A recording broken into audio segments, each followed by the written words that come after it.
You are listening to an episode of Megan is Not a Parent, But. And on today's episode, I did it again. Skirt.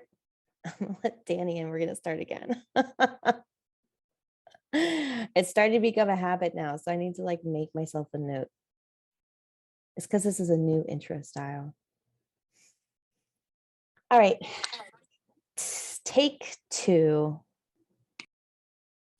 You are listening to an episode of Megan is Not a Parent, But. And today's episode is brought to you by my Positive Parenting Class Pass. 6 simple positive parenting classes to kickstart your positive parenting journey. You can start today at bekindcoaching.com/classpass. In today's episode, we'll be chatting about how to look at behavior as communication. I want to start this episode by saying that this will be a higher level paradigm shift that we're going to unpack in the upcoming episodes. So I invite you to get cozy, grab your notebook, and let's dig in. Welcome to Megan is Not a Parent, But, the podcast where I, your host, Megan Ford, former early childhood educator turned positive parenting coach, helps parents just like you learn how to deal with your strong-willed child's difficult behavior. I've been described from my clients as a blend between Brene Brown and Miss Frizzle, the one from the Magic School Bus. I help bring awareness and hold space for the hard conversations and make big concepts like behavior and relationships and temperaments easy to understand and easy to implement.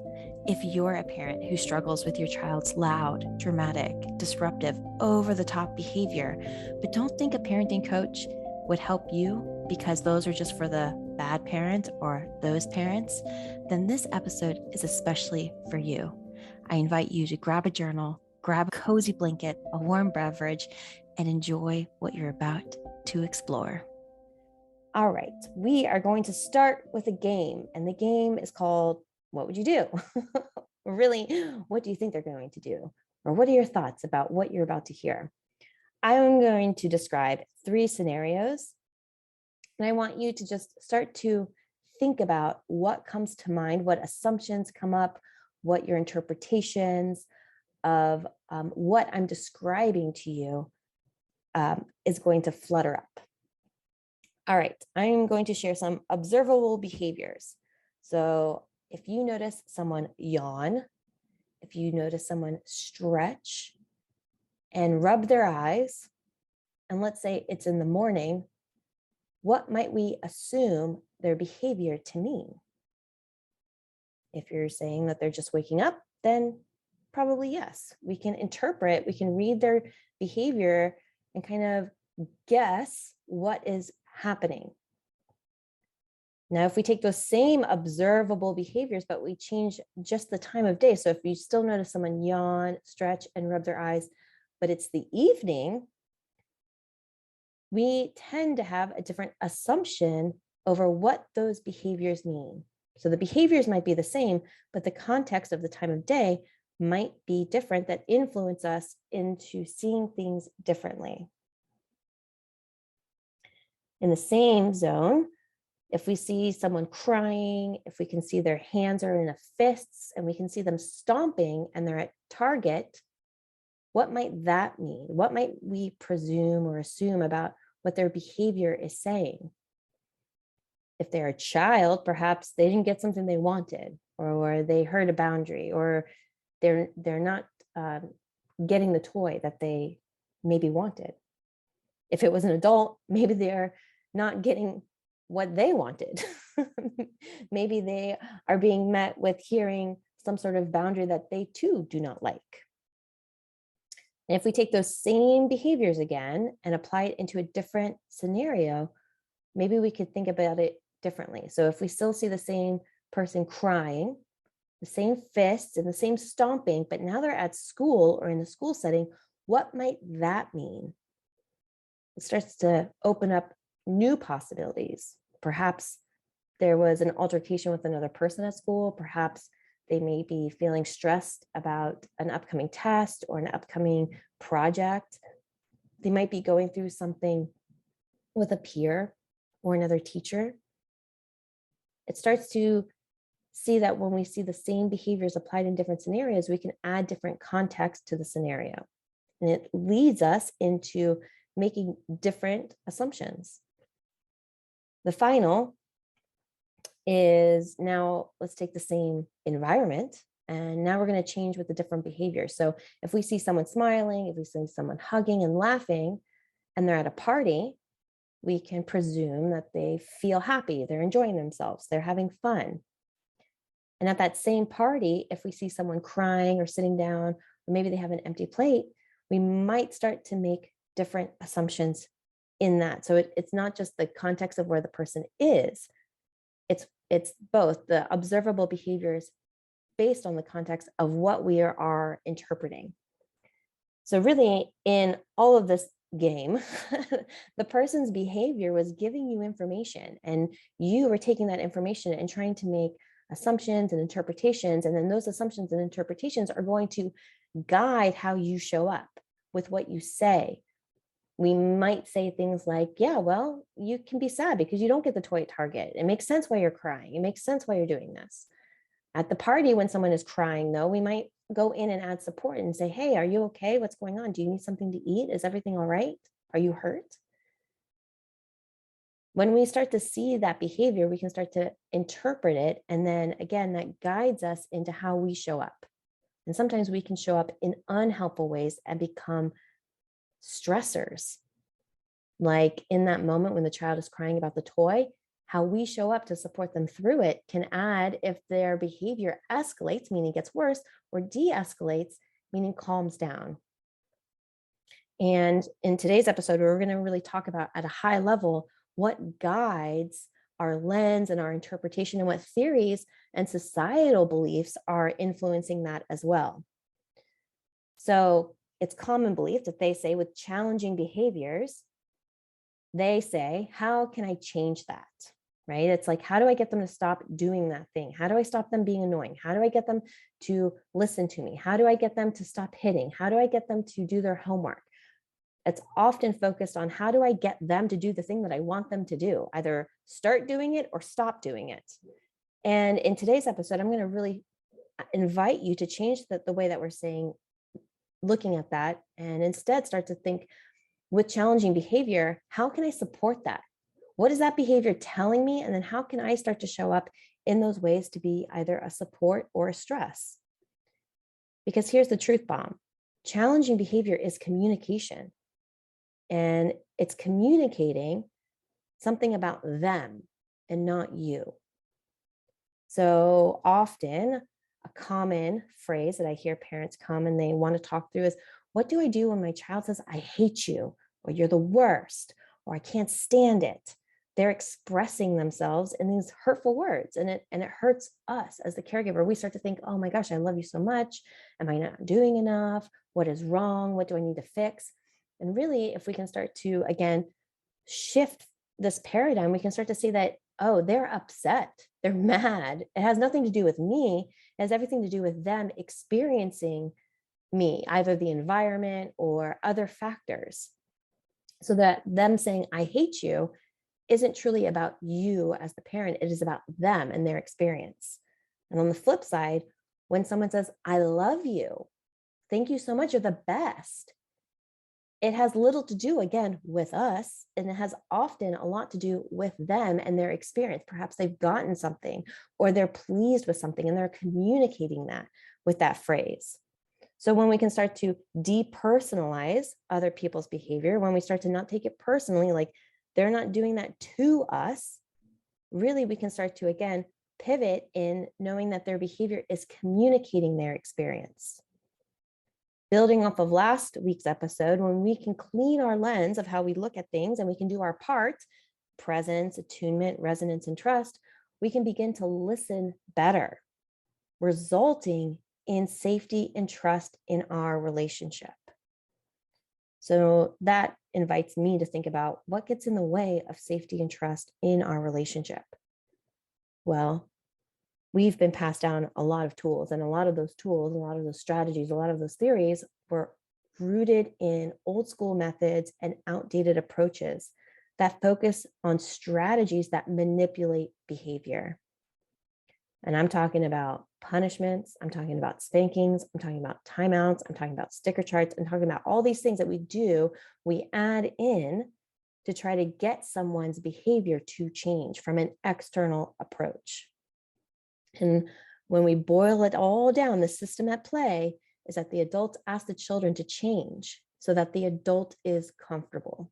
I need you to be quieter. I need you to change how you talk to me. I need you to do your homework. I need you to, show up and be different.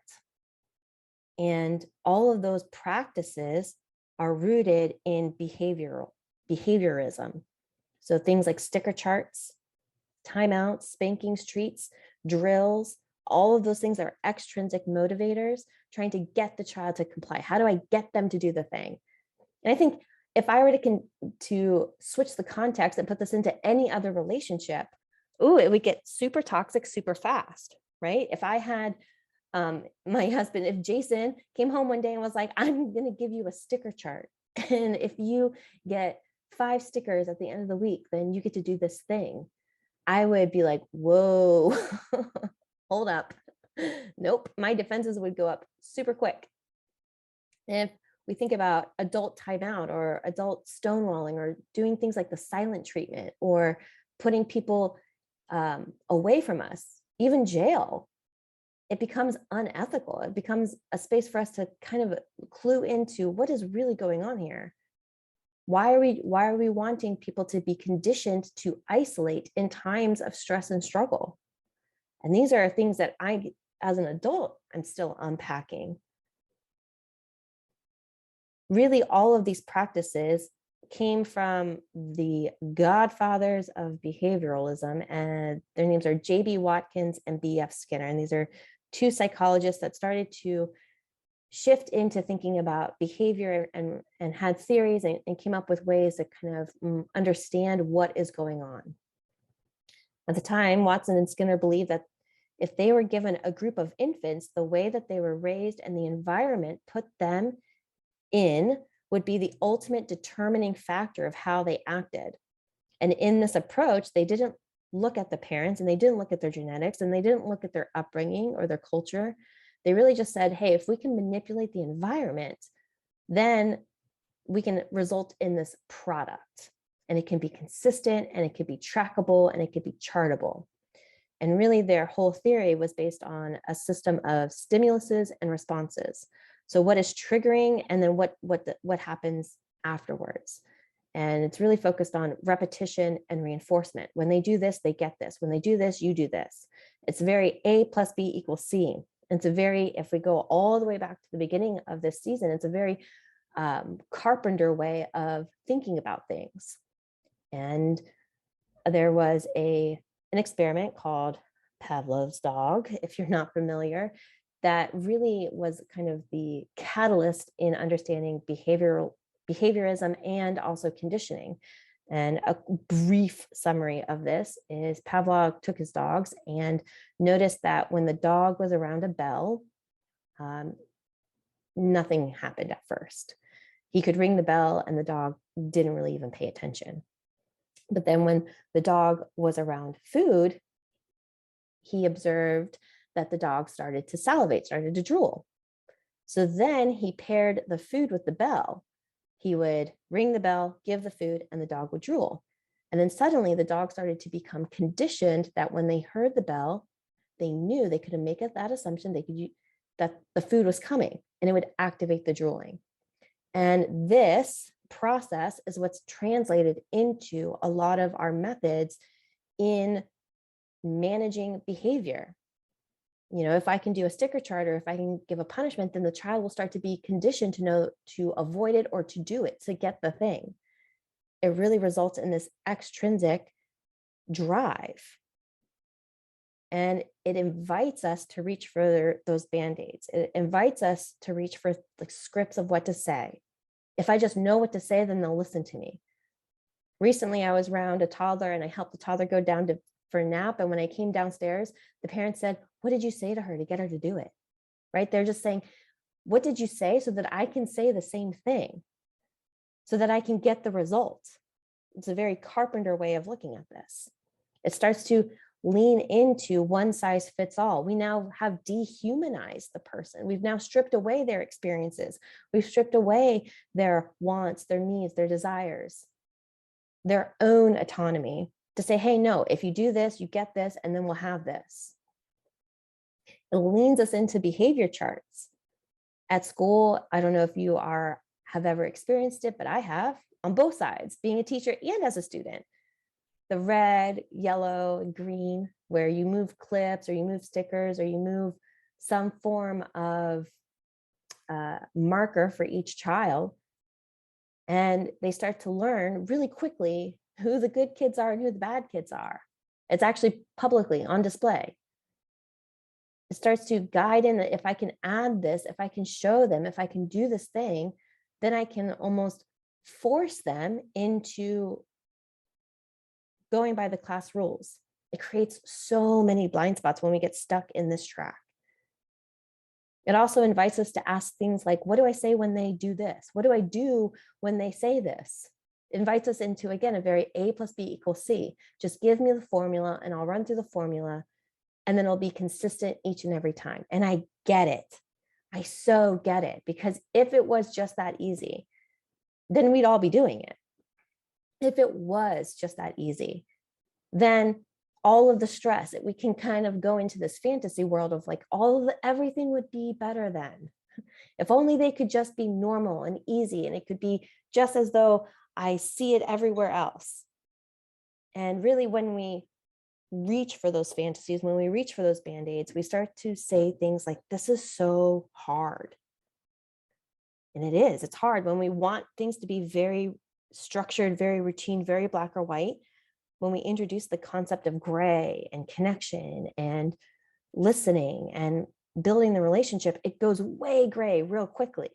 And then it's like, whoa, this is really hard, because now this is inviting us into more of a dance and more into that gardener mindset. This also invites us in to think of like, well, this doesn't work. It doesn't work. A plus B equals D sometimes. A plus B equals F sometimes. I really want it to be A plus B equals C. It also invites us into saying things like, well, I've tried that. It doesn't work because I've tried it. That more carpenter mindset. Well, I followed this plan, but it gave me a rocky table.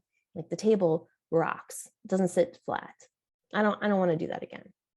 Right? It leads us into this very product-based mindset. And again, I get it. Do you know how often I ask Jason when we go into the gym, like, how fast do I need to run? Or how many miles is this going to take? Or how long is this going to take? And he's like, love, this, it's a process.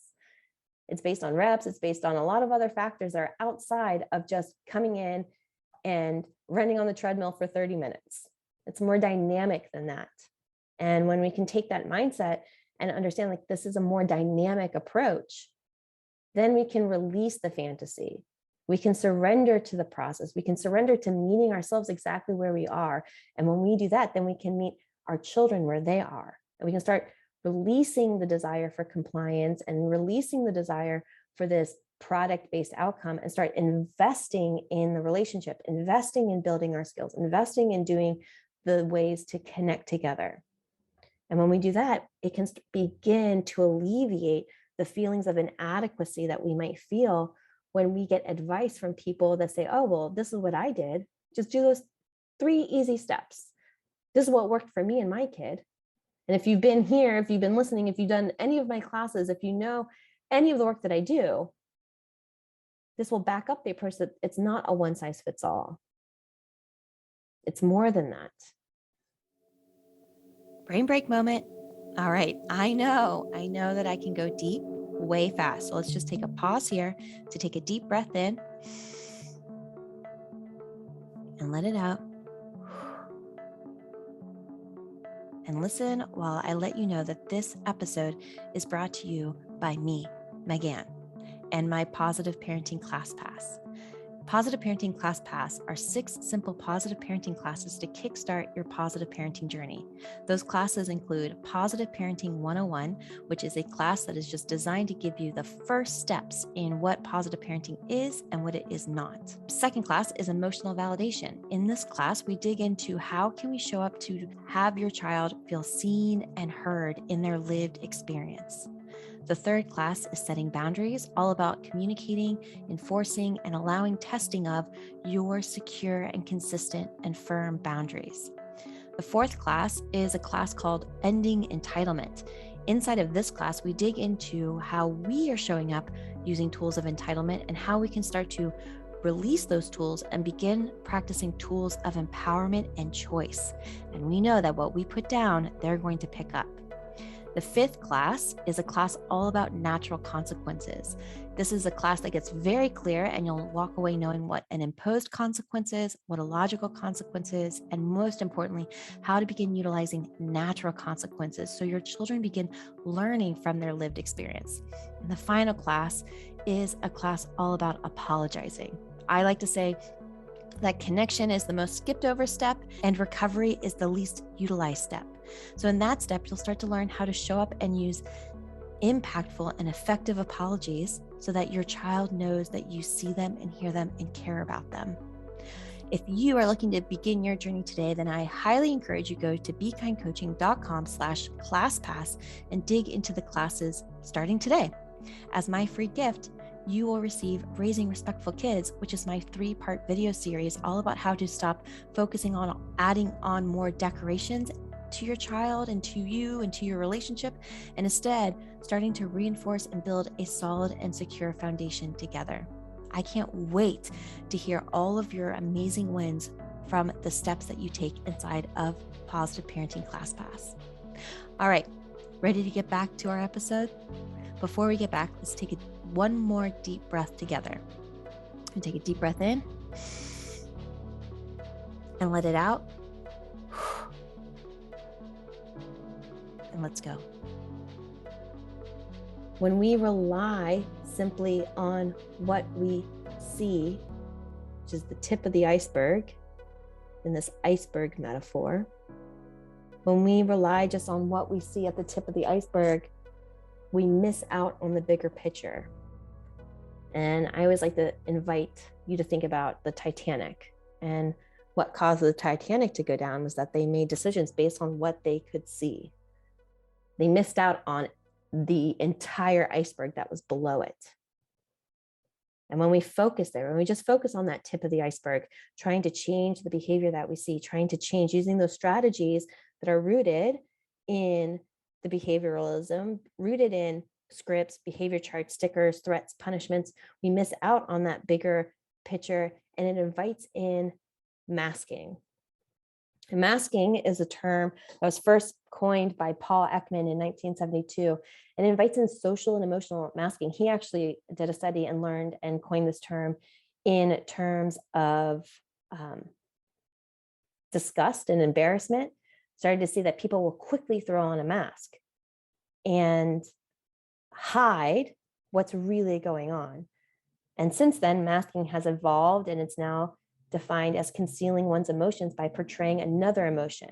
Most commonly, hiding a negative emotion or what we perceive as a negative emotion to put on a positive emotion, which goes all the way back to the concept that we talked about, how adults ask children to change so that the adult is comfortable.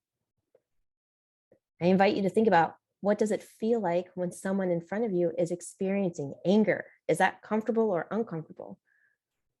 Wouldn't it be easier if everything was just happy and pleasant and nice all the time? Well, when we do that, when we live in that space, it creates a very small, comfortable bubble, our comfort zone. And then anything that goes outside of that comfort zone can be seen as a threat, which may, ironically, impact our behavior, which is what we're going to get into next. It's like, if we're going to release the top of the iceberg, what are we going to go into underneath it?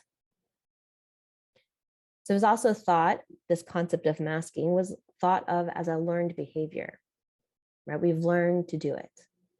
And developmental studies really have begun to show that this ability to hide, to lie, to change, to conceal, it begins as early as preschool and it improves with age. This is from a 1986 study by Pamela Cole, where she looked at the control of facial expressions, looked at what happened when people were put into scenarios that elicited these undesirable or uncomfortable feelings and how quickly they started to mask it. And think about anytime you've asked your child, how was school? And they're like, well, it was fine. Everything's fine. Think of how often you are asked on the street, hey, how are you doing? And you're like, oh, I'm good. How are you? Right? We've learned it. And then with that skill, it's improved with age. I think back to this documentary that I watched years ago, The Mask You Live In, and it's a deep dive unpacking of toxic masculinity, specifically through the lens of American boys and how we put them into this system that invites them and actually teaches them to mask. So as we pivot away from this, as we're saying, okay, well, we now know that what we were taught with was through this lens of behavior, but behavior isn't the whole picture, that someone's behavior is communicating more than just what we see. And we want to release those strategies of just changing the behavior of what we see. Now we can start to pivot into understanding the developmental lens, understanding what's going on below the iceberg. So this paints the picture of what is supporting the behavior. We can start to uncover why that behavior is happening, why that product at the top of the iceberg, why that's happening. So now we can start to say that behavior, again, is the outcome of what we see. We see the behavior. It can be observed. It's the crying, it's the fist, it's the stomping, it's the laughing, it's the smiling. But what's that a product of is what's going on below.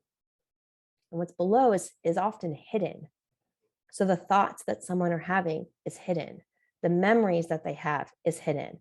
The ideas that they have are hidden. The body sensations are hidden. Their feelings are often hidden. And developmental needs are hidden. So if we take the example of squirming, which is a common classroom occurrence, you get a little bit fidgety, you start squirming. If we look to squirming through the behavioralism lens, we're going to start to say that the goal is to get the child to stop squirming. How do we get them to stop doing that thing that's annoying to us, or it's disruptive to us, or it's disrupting the people around them, right? We've identified this behavior and now we've zoned in and we focus on how do we get that to stop. That invites us into checking our toolbox of tactics, right? We start reminding the child, we start nagging the child, we start punishing the child, we start bribing the child with stickers, or maybe we do things like taking away the chair. We change the environment. We take away that chair. We're like, oh, okay, if you can't sit still, then you're just gonna have to stand up. And instead, if we can start to lean into more of a developmental lens, then the goal, when we see the squirming, the goal is, why is the child squirming? What's going on there? Going on to get curious, not to fix and rescue, right?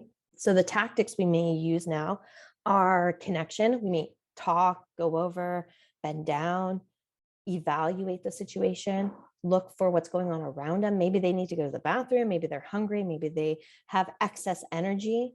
We're going to get curious and start to ask questions, find out more information, and check in with our body. We're going to offer choices, give options, maybe invite in breaks, because that squirming is the product. It's what's coming up, and we're going to get curious to what's fueling it. So shifting away from behavioral theory into developmental theories, there's many of them. And I kind of broke them down into 3 different parts. So the first 2 is more just of human development. And that's psychosocial theory, which is Erik Erikson's theory. And this is 8 stages of development based on social interactions and conflicts that arise at different age points. His whole theory was that when you're growing together, you're going to face certain conflicts, and how those conflicts are resolved will start to guide how we show up moving forward. Another human development theory is cognitive theory, and that's Jean Piaget's theory. And that he had 4 stages of developmental growth based on thought processes and how we process information. So Jean Piaget was looking at how do we take in information, how do we make sense of the information, and how do we grow from that information. And then we move into attachment theory. And attachment theory is based on John Bowlby and Mary Ainsworth. And attachment theory is a theory that I am well rooted in. All of the work that I do is well rooted in. And attachment theory is looking at the real quality of the relationship between the parent and the child. So we're looking at, does the child feel safe? Does the child feel seen? Does the child feel secure? Does the child feel soothed? And they looked at it as a way that, based on how the quality of that relationship, but the quality of the skills that come together, will start to create a secure relationship or a not secure relationship. And then we lean into learning theories. And the learning theories are at the bottom. The social learning theory by Albert Bandura, which is behaviors can be learned through observation and modeling. So this is where we start to see why modeling is such a powerful force and how we can start to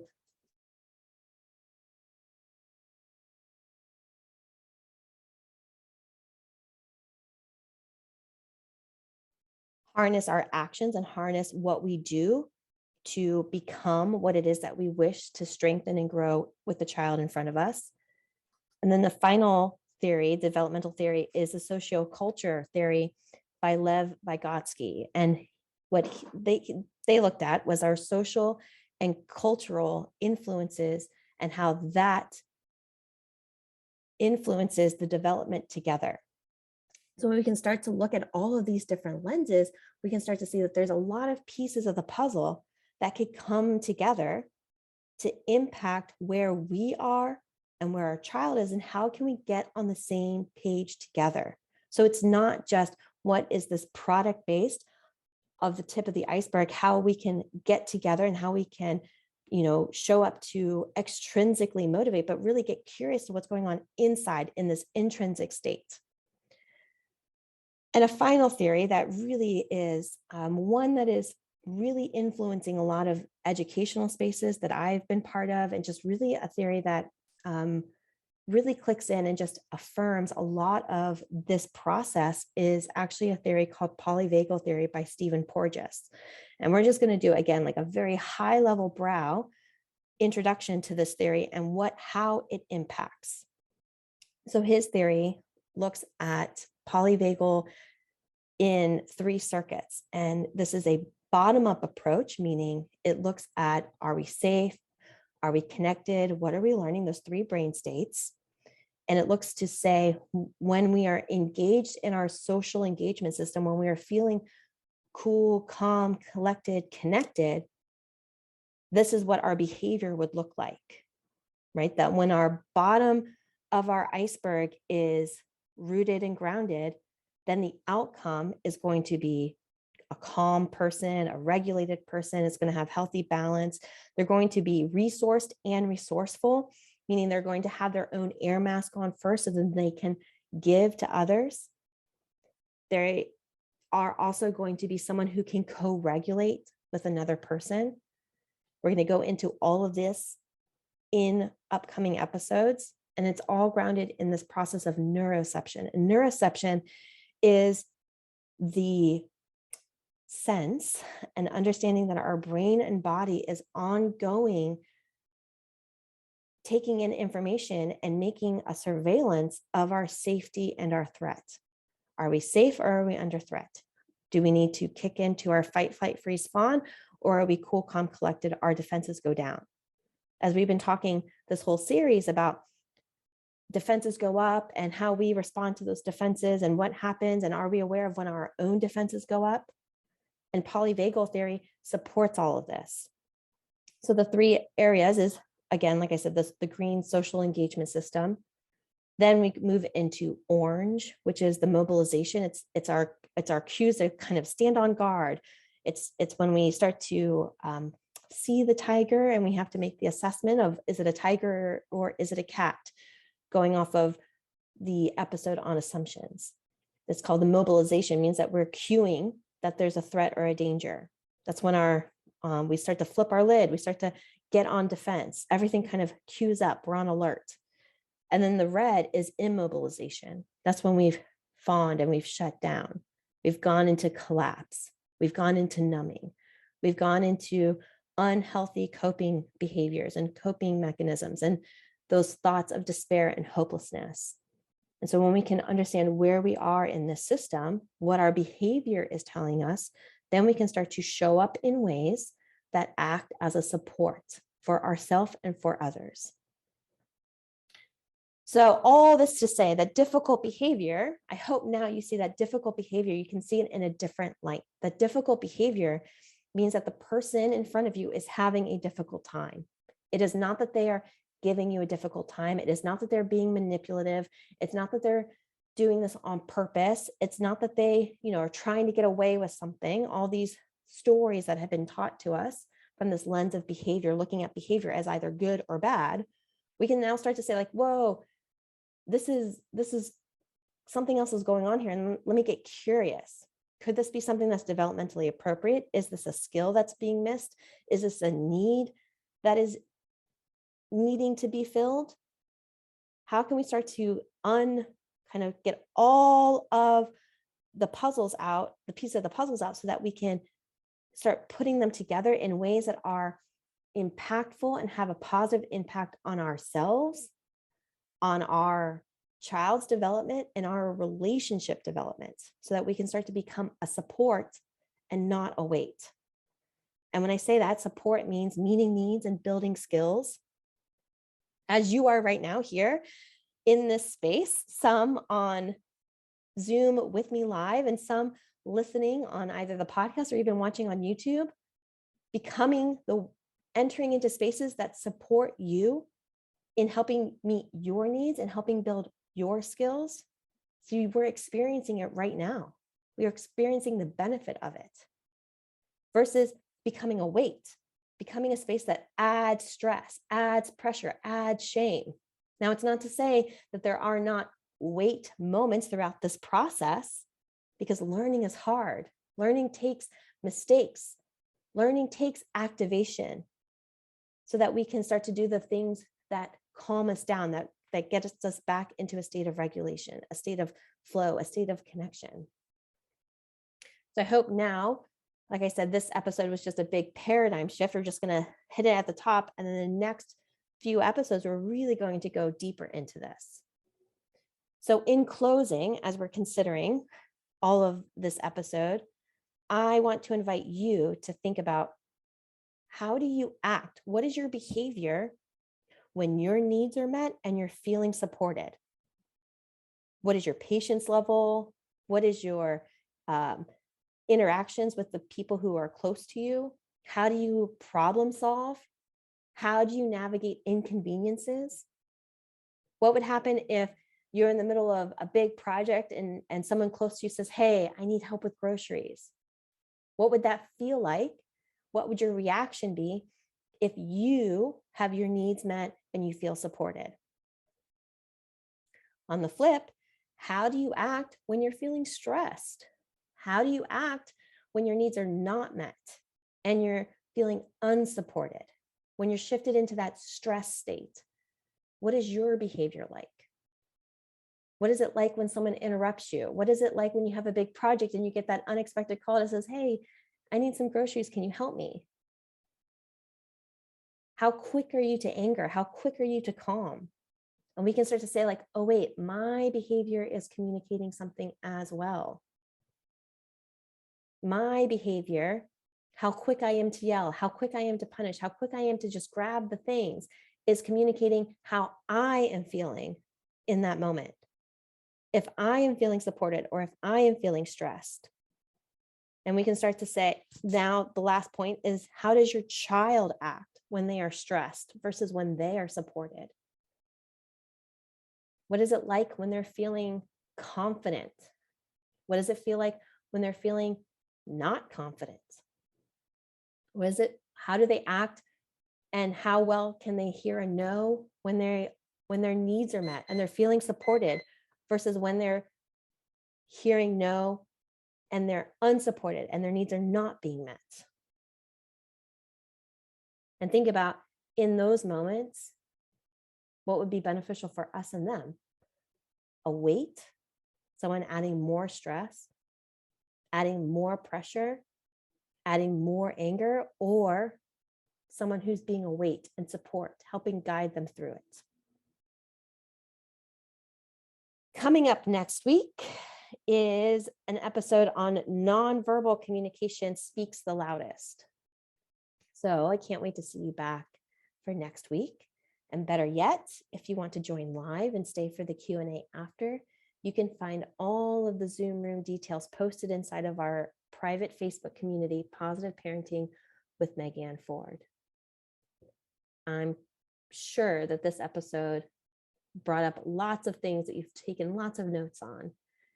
If you've taken your notes, I want to see them. I want you to show me your work.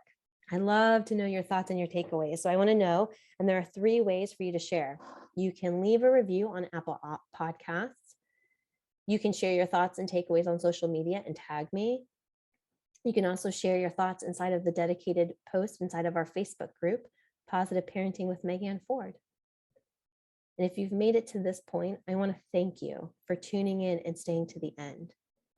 My mission in life is to help support parents in feeling supported and empowered in doing this work. This podcast, my Facebook community, and all of my classes and programs and book club all help parents work through the phases of awareness, education, and practice so that we can have awareness, we can get the education, and we can start implementing the work. So if you are ready for the next step, I invite you to check out the 3-part video series called Raising Respectful Kids. I know I've talked about it before, but this is a really great first step that digs into what positive parenting is and isn't, how to determine if your family is making a positive impact, and how to begin showing up in big ways to make a positive impact in your family's relationship. Inside of these 3 parts in video 2, we go through understanding your child's temperament, understanding your parenting style, and understanding how you can show up to have a positive impact on the attachment bond with your child. You can even get started today with a free class at bekindcoaching.com/free class. I cannot wait to continue this conversation next week. It took everything in me not to just spill all the beans today and like super load and overload, but we're taking it slow. And today was just the first step. Let's get out of the lens of just punishing the top of the iceberg, and let's begin to get curious about what's going on underneath for ourselves and for them. All right, friends, until then, see you next time.